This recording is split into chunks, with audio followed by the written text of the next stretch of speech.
안녕하세요. 이번에 장로 직위를 받은 안순철 장로고요. 그다음에 여기 최강수 안수집사님, 우리 정세영 안수집사님, 그리고 지금 오고 계시는데 아침 박다지 안수집사님 아직 못 오셨어요.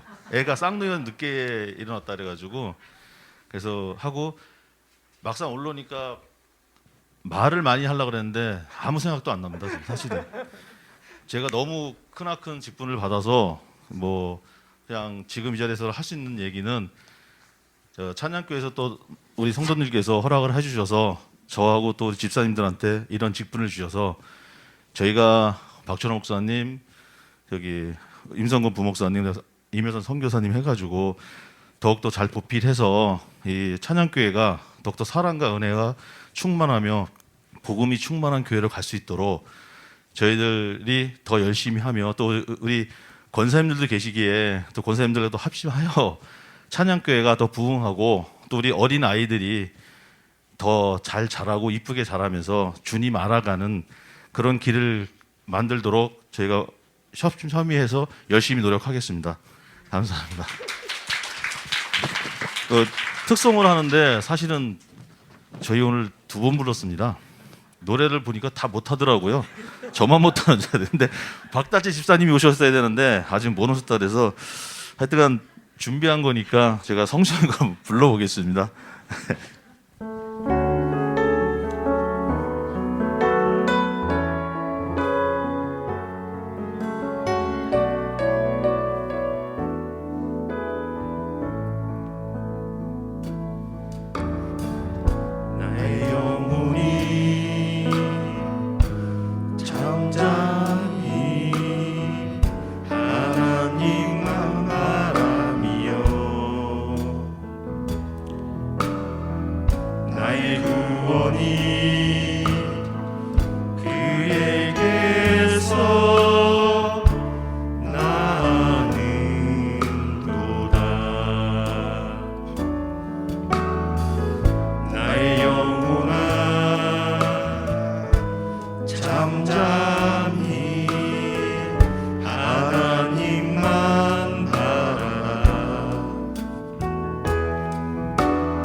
나의 산소 내가 요동치 아니하리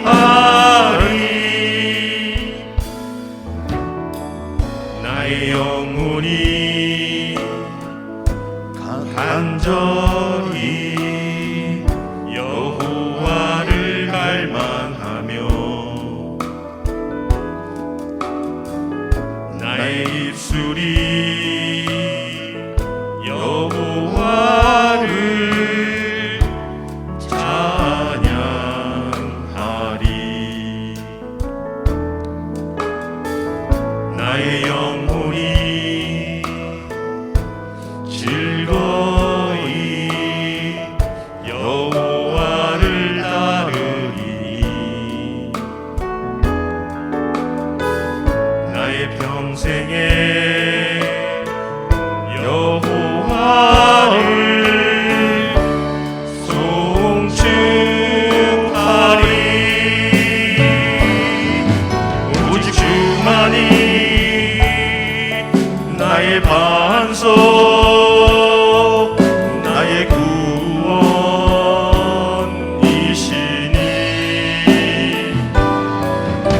오직 주만이 나의 산성 내가 요동치 아니하리 오직 주만이 나의 반석 나의 구원이시니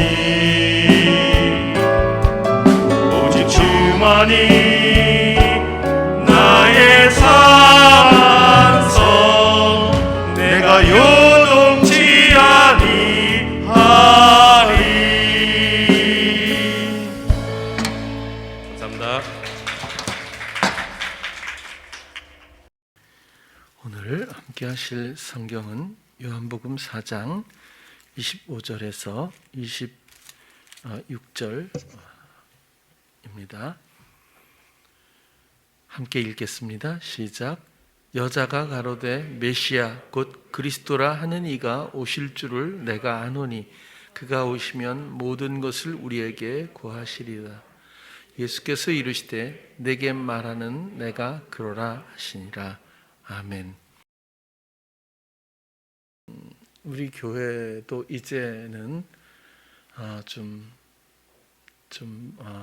든든하게 서가는 시기라는 생각이 자꾸 듭니다. 무엇보다도 자기 생각대로 서로를 주장하는 교회가 아니라 이제는 주님의 뜻을 서로 소망하면서 모든 것들을 의논하고 또 순종할 수 있는 그런 기쁨의 믿음들이 기초가 잘 돼 있어서 앞으로가 더 기대되고 주께서 예비하시고 인도하시는 대로 우리가 함께 걸어갔으면 하는 생각입니다. 오늘은 정말 아직 성탄절은 아니지만 25일이 토요일인가 그래요.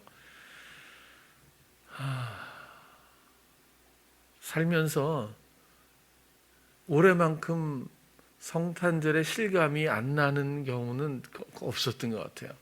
점점 약화되기는 했지만 올해는 아예 관심사가 아닌 것 같은 느낌까지 정말 세상이 빠르게 변하는구나 이런 생각이 들어요. 제가 청년 때 혹은 중고등학생 때 이럴 때는요, 온 세상이 뭐 우리나라는 물론이고 크리스마스가 되면 난리가 났었습니다. 정말 통행금지 있던 박정희 대통령 시절에도 그날만큼은 통행금지를 풀어줬어요. 그래서 새벽송을 돌면서 남의 집에 가서 막 새벽까지 찬양을 하고 막 문 앞에 서서, 지금 같으면 난리 나겠죠. 민원이 들끓겠지만 그러면 또 그걸 기다려서 따뜻한 차하고 먹을 거하고 또 내주면, 그리고 또 다음 집으로 가서 또 찬양을 하고 뭐 이렇게 지금하고는 엄청 분위기가 달랐던 것 같은 기억이 나요. 그때는 사실 조금 뒤죽박죽인 건 맞는 것 같아요. 예를 들어서 우린 예수님 오심을 기뻐하는데 다른 데서는 뭐 산타가 또 주인공이 되기도 하고, 또 교회를 안 나오는 사람도 밤새 술 먹고 돌아다니면서 기쁘다 구주 오셨네 뭐 노래도 좀 하고, 이래서 정체성이 상당히 불분명하지만 어쨌든 온 세상이 기뻐했던 성탄절이었는데 지금은 뭐 전혀 어떤 느낌도 없어요. 그래서 이번 주까지 다른 설교를 하면 그나마 성탄절이 더 약화될 것 같기도 하고, 그래서 제목이라도 그리스도의 오심 이렇게 좀 서론처럼 정해놓고 또 여러분들과 복음을 또 나누려고 합니다. 성경은 여러분들이 잘 아시는 것처럼 하나님의 약속입니다. 구약, 신약, 언약이라고도 하죠. 하나님은 약속하셨죠. 사람의 약속과는 좀 많이 다르다고 생각이 들고요. 그 약속의 주제는 여전히 예수 그리스도입니다. 그리고 그 내용은 우리의 구원과 생명 주심이죠. 우리는 누구나 다 묶여 있고 누구나 멸망길로 가고 있습니다. 그런 것에서 우리를 구출하시고 구원하시고, 그리고 하나님의 영원한 생명 주시기 위한 사랑, 그 약속, 그리고 그 약속의 근원은 여전히 예수 그리스도. 그런 정리는 아마 여러분들도 잘 알고 계시리라고 생각해요.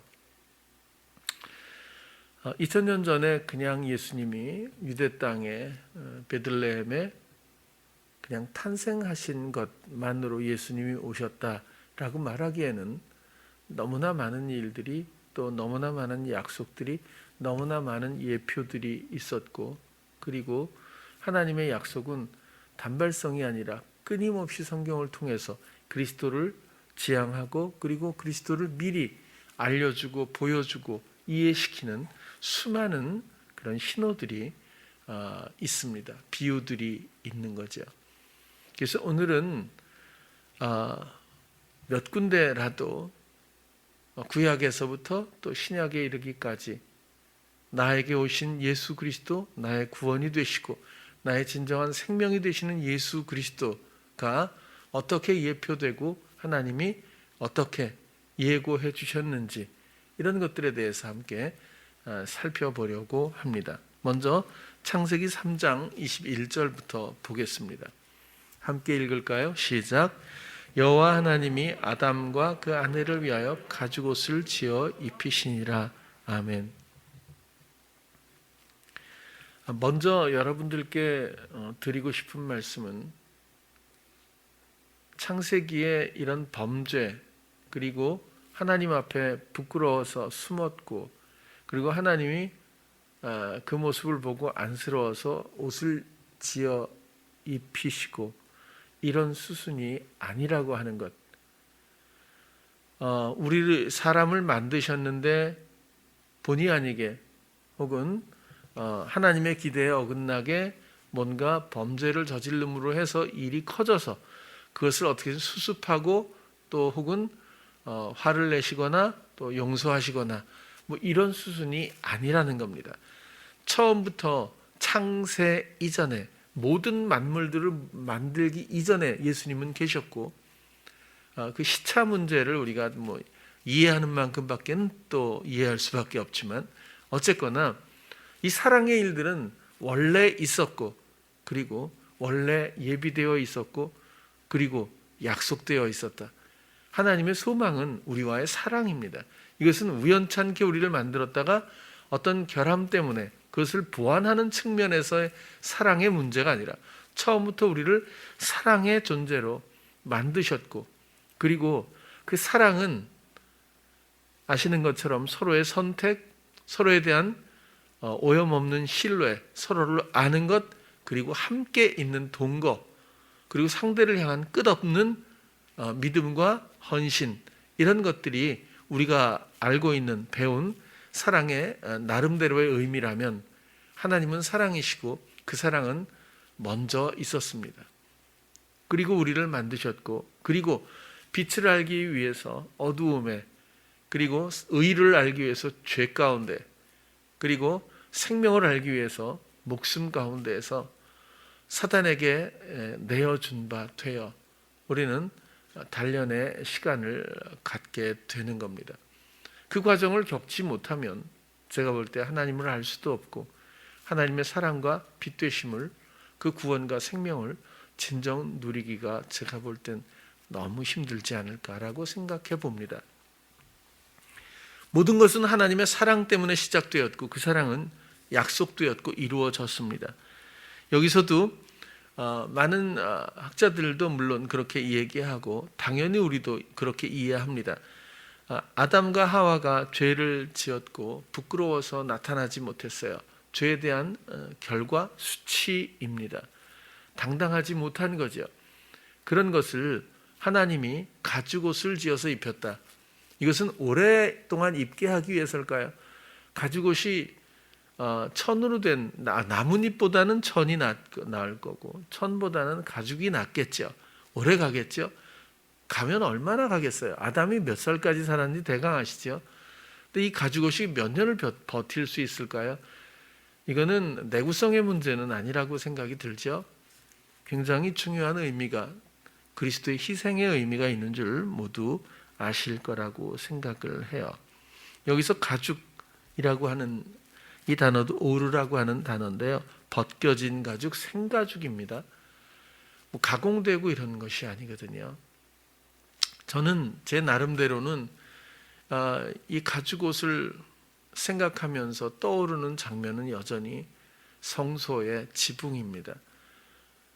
예수 그리스도를 상징하는 양장의 실로 꼬은 그런 천 말고 나머지는 세 장의 가죽이 그 위에 덮였고 가공된 것이 아니고 염소의 그죠?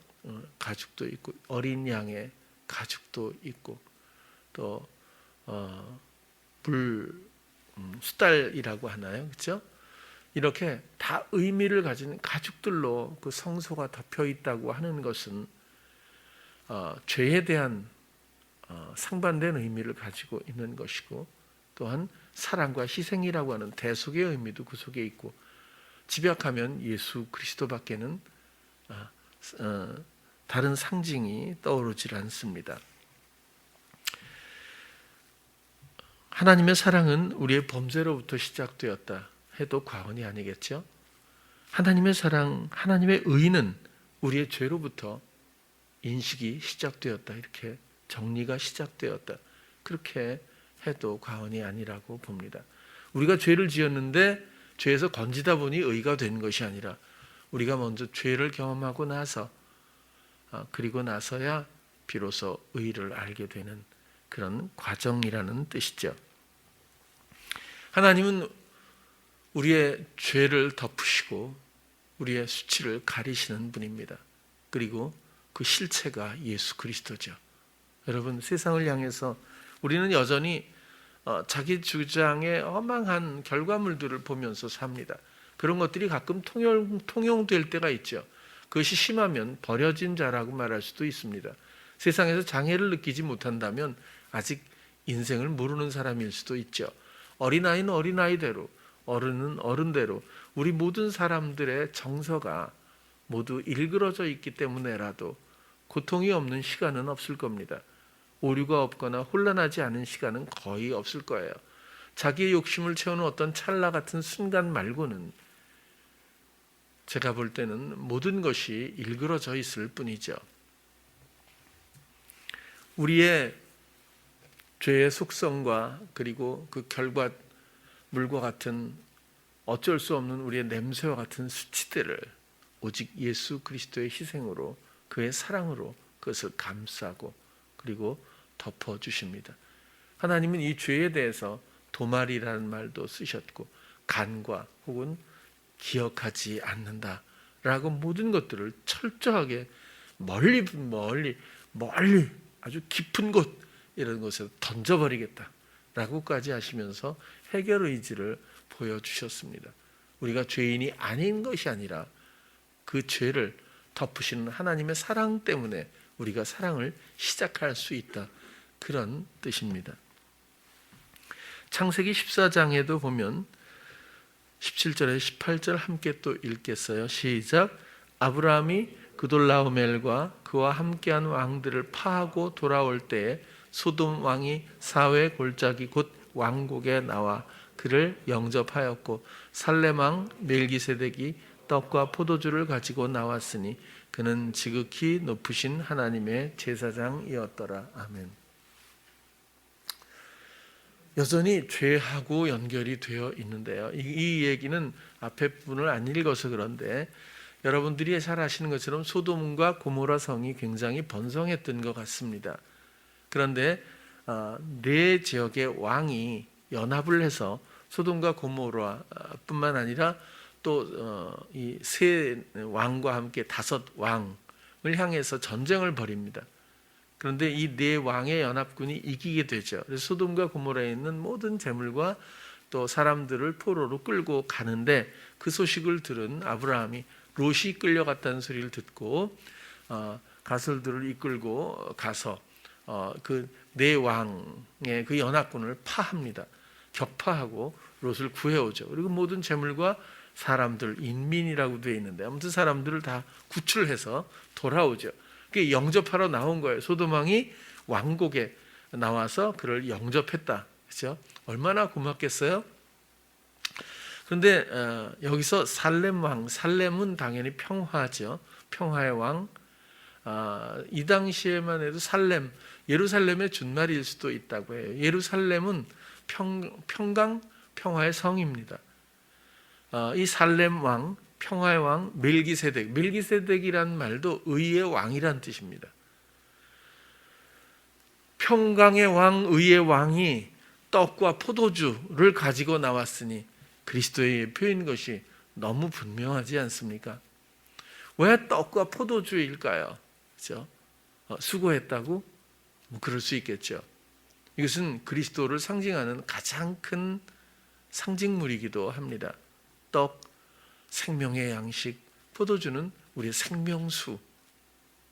모두 생명에 연관이 되어 있죠. 가지고 나왔으니 그는 지극히 높으신 하나님의 제사장이었다. 그래서 이 이후의 설명을 보면 제사장은 두 부류로 되어 있는데 멜기세덱의 반차, 아론의 반차. 아론은 끝없는 제사를 드려야 하는 사람의 죄의 굴레를 해결하면서 메시아를 기다리는 유형이라면 멜기세덱은 단번에 죄를 해결하는 진정한 예수 그리스도의 예표로서 그렇게 설명되고 있습니다. 이 떡과 포도주는 그리스도의 희생으로 말미암아 얻어지는 것들이죠. 그냥 진설병이나 진짜 포도주를 갖고 온 것이 아니라 이것은 영적으로 당연히 그리스도의 몸과 피 아니겠습니까?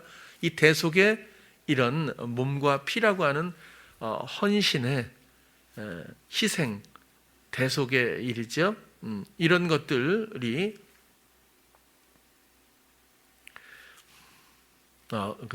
의미를 가지고 있는데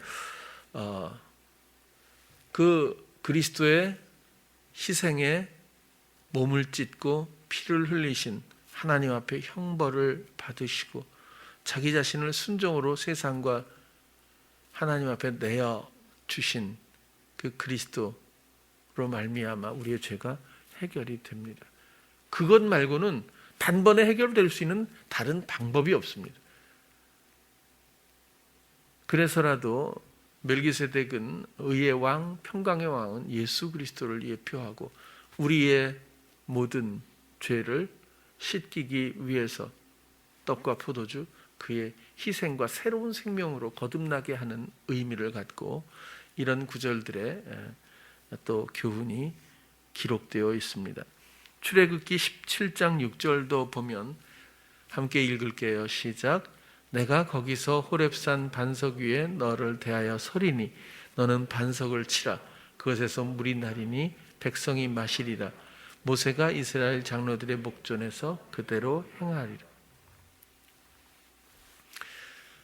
이때는 이스라엘 백성들이 광야로 나와서 원망했을 때입니다. 우리 여기 다 목말라서 죽이려고 너희들이 여기 끌고 왔니? 이렇게 해서 굉장히 원망할 때 호렙산 반석, 호렙산은 당연히 하나님의 산, 신의 산, 율법을 받은 곳입니다. 그 하나님의 산 반석 위에 너를 대하여 서리니 너는 반석을 치라. 반석을 치라? 그러면 그것이 쪼개져서 물이 난다. 이것도 당연히 예수 그리스도의 십자가의 그렇죠? 대속을 의미하죠. 그래서 십자가는 죄 사함과 함께 생명에 대한 문제로 그렇게 계속 증거되고 있습니다. 민수기 21장도 한번 보겠습니다.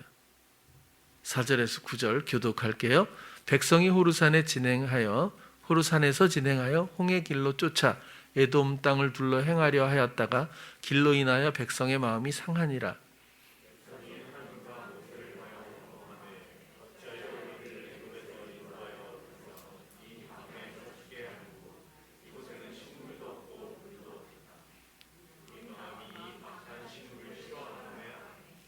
여호와께서 불뱀들을 백성 중에 보내어 백성을 물게 하심으로 이스라엘 백성 중에 죽은 자가 많은지라.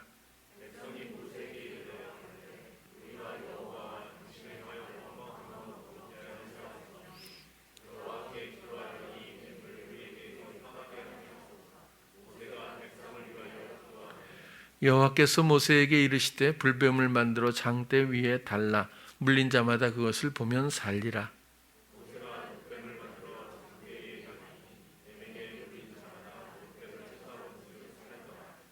아멘.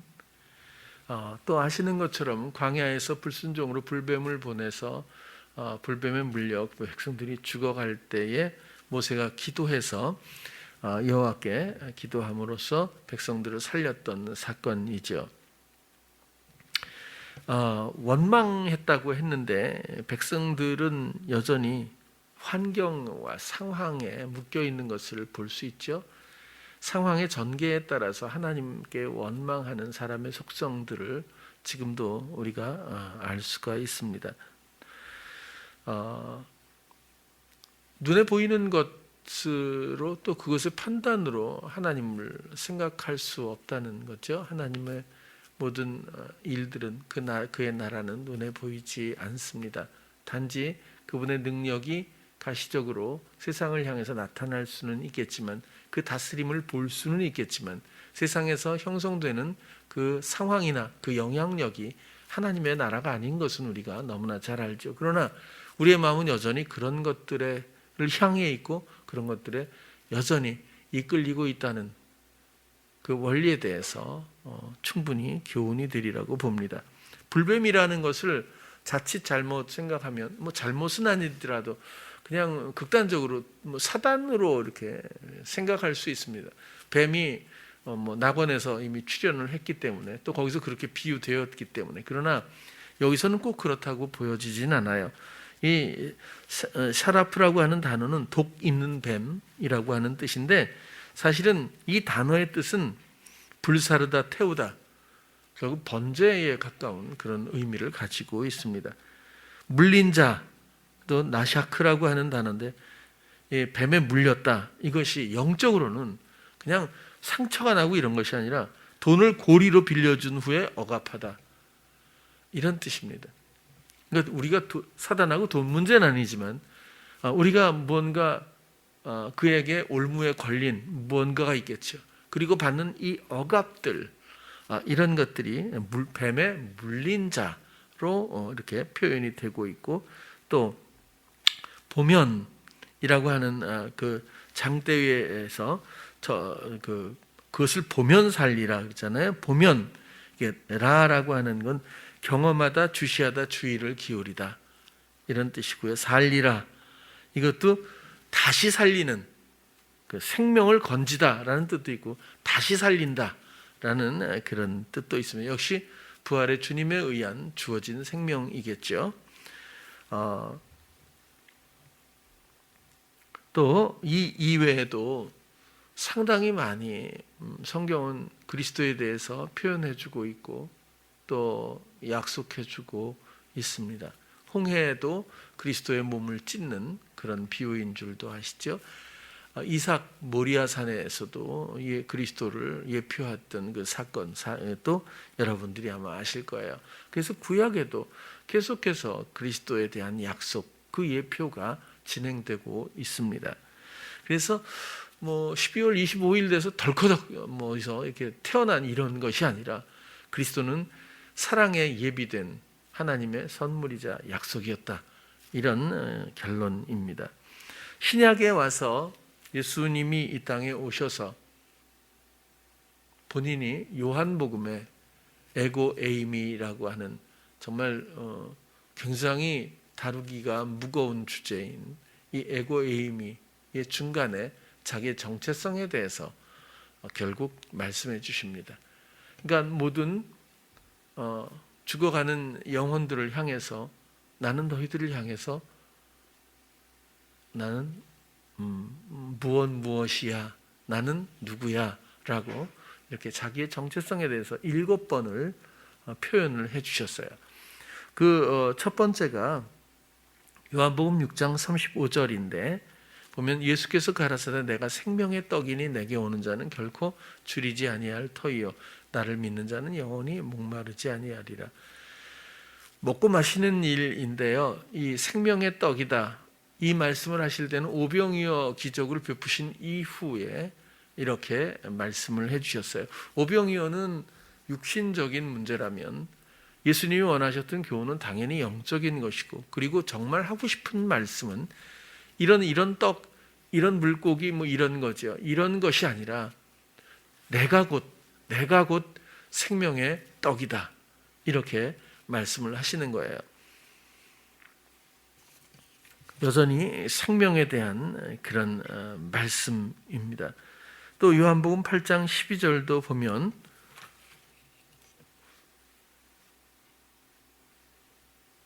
방송사고가 계속, 요한복음 8장 12절에 보면 예수께서 또 일러 가라사대 나는 세상의 빛이니 나를 따르는 자는 어두움에 다니지 아니하고 생명의 빛을 얻으리라. 세상의 빛이다. 그렇죠? 이 말도요. 사실은 그냥 요 전에 어떤 사건이 있었냐면 간음한 여인을 끌고 왔어요. 그래서 서로 어떻게 이걸 처리를 하는 게 좋겠냐 묻죠. 그러니까 죄 없는 자가 돌로 먼저 쳐라 이렇게 하고 너도 이제 다시는 범죄하지 말고 하고 돌려보내지 않습니까? 그리고는 정리하신 후에 말씀을 하시는 거죠. 나는 세상의 빛이다. 그렇다면 조금 전에 있었던 이런 모든 일들이 어두움의 유형이라고 보여지겠죠. 간음한 여인이나 그를 판단하고 정죄하는 자들이나 또 아무도 돌을 들 수 없는 극한 어두움의 세상, 그 가운데서 오직 예수 그리스도만이 이 세상의 빛이다. 그리고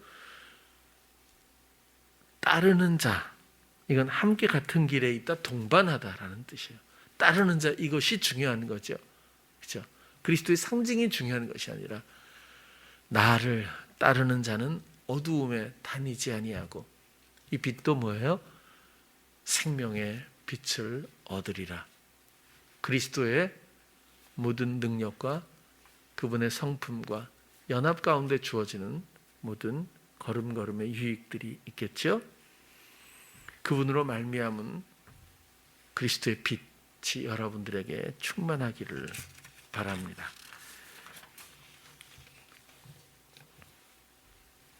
또 요한복음 10장 7절에서 10절까지도 한번 교독해 볼게요.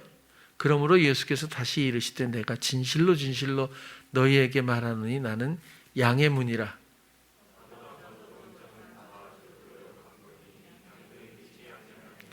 내가 문이니 누구든지 나로 말미암아 들어가면 구원을 얻고 또는 들어가며 나오며 꼴을 얻으리라.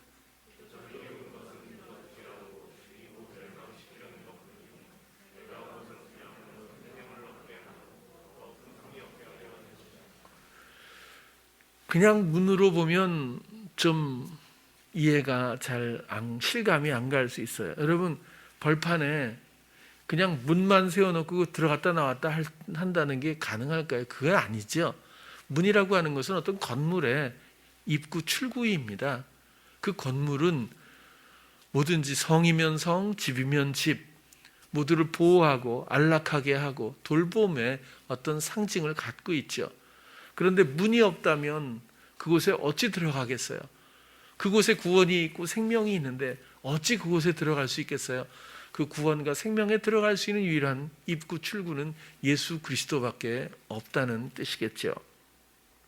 그리고 여기서도 잘 나타나지만 문에 들어갔다 나왔다가 목적이 아니지 않습니까? 나로 말미암아 들어가면 구원을 얻고 또 들어가며 나오며 꼴을 얻으리라. 돌보심을 얻게 되는 거죠. 또 요한복음 10장 11절에서 15절도 보겠습니다. 교독할게요. 나는 선한 목자라. 선한 목자는 양들을 위하여 목숨을 버리거니와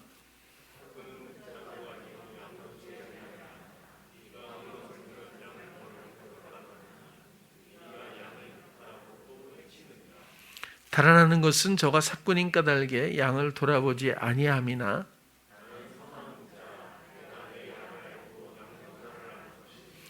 아버지께서 나를 아시고 내가 아버지를 아는 것 같으니 나는 양을 위하여 목숨을 버리노라.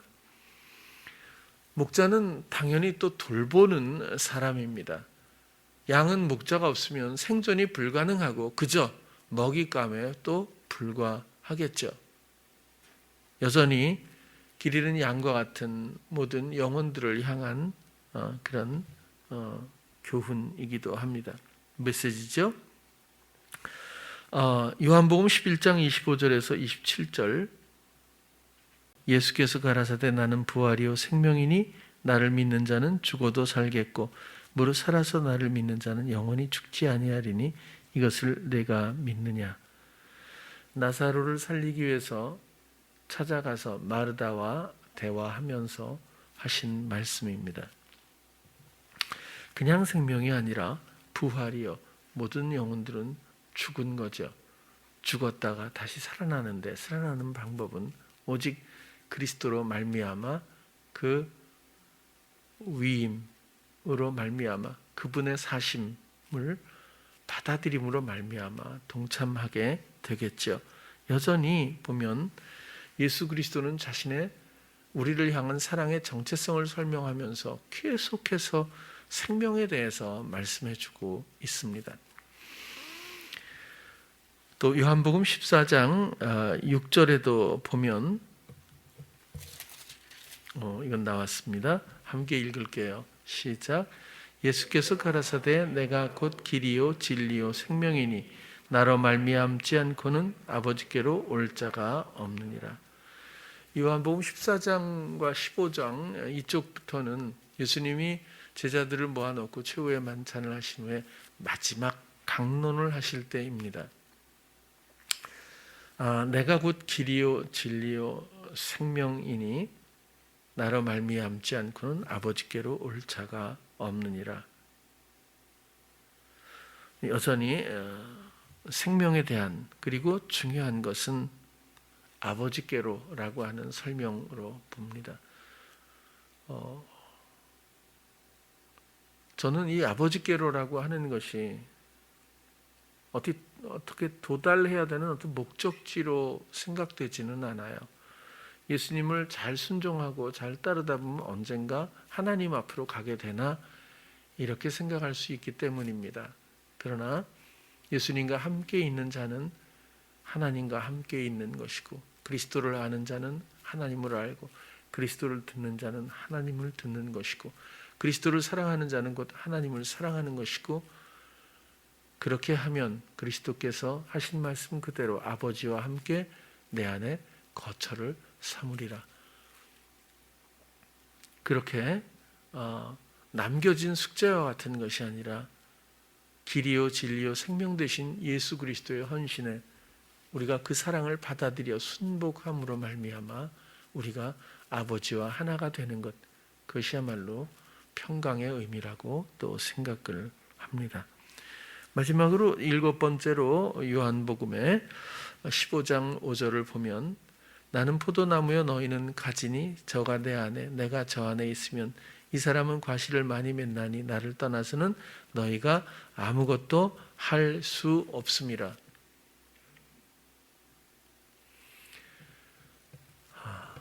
여기서 할 수라고 하는 건데 한다 이게 그 포에이마라고 하는 것이 하나님이 천지를 창조한다라고 할 때 썼던 단어잖아요. 수는 능력, 디나미스라고 하는 이게 아주 능력, 하나님의 능력을 나타낼 때 쓰는 보통 단어잖아요. 뭐 이것이 뭐 영어권에서 다이너마이트가 되었다 이렇게는 뭐 많은 사람들이 얘기를 하는데 어쨌든 능력에 대한 단어입니다. 그래서 그냥 아무것도 할 수 없다 이것이 뭐 자잘한 일 이런 것이 아니라 능력을 창조하는 하나님의 능력을 만들어내는 구사하는 이런 것들을 우리가 근접할 수 없게 되는 것 그렇게 설명할 수 있을 것 같습니다. 여기서도 포도나무의 가지라고 하는 단어도 찾아보면 팔다리 이렇게 되어 있거든요. 오직 그리스도가 주장하고 우리는 기쁨으로 순종하는 역할 그렇게 하지 않으면 아무것도 하나님의 일, 하나님의 나라에 어떤 능력도 우리가 받을 수 없고 구사할 수 없다. 그런 거겠죠. 이런 모든 구약과 신약의 이야기들을 오늘 간단하게 몇 군데 살펴보면서 구약에서의 그런 예표와 그리고 예수님께서 직접 이 땅에 오셔서 요한복음에 기록된 것처럼 에고 에이미가 아니라 중간에 그렇게 자기의 정체성을 넣으면서 본인을 소개했던 이런 내용들 이 모든 것들은 죄에 대한 구원과 생명에 대한 그런 내용이죠. 중요한 것은 이 모든 것들은 바로 나를 사랑해서 창세 이전에 모든 것들을 예정하시고 약속하신 후에 이 땅에 오셔서 이루시고 그리고 양을 위해서 죽으신 그분이 양을 돌보기 위해서 영적으로 우리 마음에 오셔서 거주하고 계시고, 또 우리의 진정, 오늘 예수님께서 하나하나 설명하신 것처럼 내 삶의 근원이 되는 생명의 떡, 혹은 우리 마음의 생명의 빛, 구원의 문, 또 나의 선한 목자가 되시고, 그리고 길이요 진리요 생명이 되시고, 또 나의 몸된 교회 머리 되신 예수 그리스도, 이 모든 것들을 약속하시고 이루신 그리스도, 그분만이 나의 생명. 이 결합이 모두에게 당연히 있어야 한다는 뜻입니다. 그것이 예수님이 오신 이유이고, 또 하나님이 이미 약속을 이루신 그 약속, 약속하신 그 약속, 나를 향한 사랑의 약속의 내용들입니다. 이런 것들이 그저 성탄절이라고 하는 어떤 행사나 혹은 절기로서 그냥 스쳐 지나간다면 우리에게 영적인 어떤 유익이 있을지, 하나님이 하신 일은 너무나 선명하고 너무 분명하고, 그리고 그 사랑은 지금도 그 무게감을 잃지 않고 있습니다.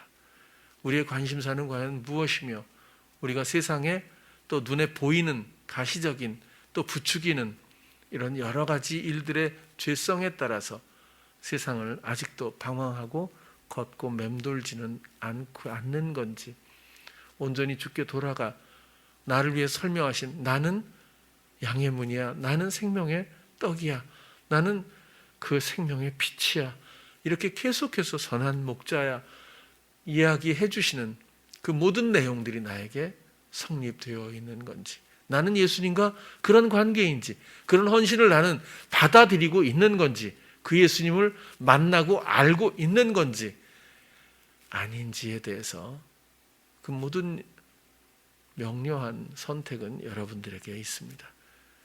하나님의 약속의 복음은 이루어졌습니다. 그리고 우리 마음에 와 있습니다. 우리에게 소유되어 있죠. 우리의 작은 관심사 하나만으로도 이 모든 것들은 펼쳐지기 시작합니다. 우리에게 이해되고 인식되기 시작하죠. 며칠 전에도 아기 때문에 나오지 못하는 우리 한 지체가 그런 얘기를 해요. 여태까지 들은 복음을 적용할 때 이렇게 아름답고 놀라운 일들을 경험하게 되는 것에 대해서 하나님 앞에 감사합니다. 아기들 때문에 너무 힘들고 하겠지만 아마 그래도 소망과 기쁨이 더 크겠죠. 어쨌든 우리가 얼굴을 잘 보질 못해요. 억지로라도 나올 수 있는 환경이 안 되는 우리 지체들이 많거든요.